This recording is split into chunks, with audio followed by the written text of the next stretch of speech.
Australia COVID, arrests at anti-lockdown protests. Demonstrations have taken place in Australian cities against tight restrictions imposed to tackle a rise in COVID cases. Thousands gathered in Sydney, with smaller protests held in Melbourne and Brisbane. People chanted freedom as they marched through the centre of Sydney. Australian governments have reimposed lockdowns across the country amid a surge in new infections. The arrival of the highly contagious Delta variant has challenged the country's previous strategy of border closures, quarantine programs and snap lockdowns which helped keep cases low.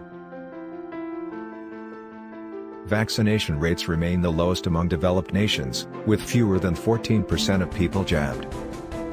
On Saturday, thousands of people marched to the centre of Sydney through the suburb of Haymarket. New South Wales, NSW, Health Authority had moments ago declared the area a COVID hotspot, public broadcaster ABC News reports. Protesters blocked roads and gathered outside Sydney's town hall. The NSW police force recognises and supports the rights of individuals and groups to exercise their rights of free speech and peaceful assembly. However, today's protest is in breach of the current COVID-19 public health orders, a statement from the force read. Some 13 million Australians, about half its population, are now back in lockdown. Sydney has now been under lockdown for 4 weeks, but continues to see cases rise. NSW officials announced a record increase of 163 new infections on Saturday.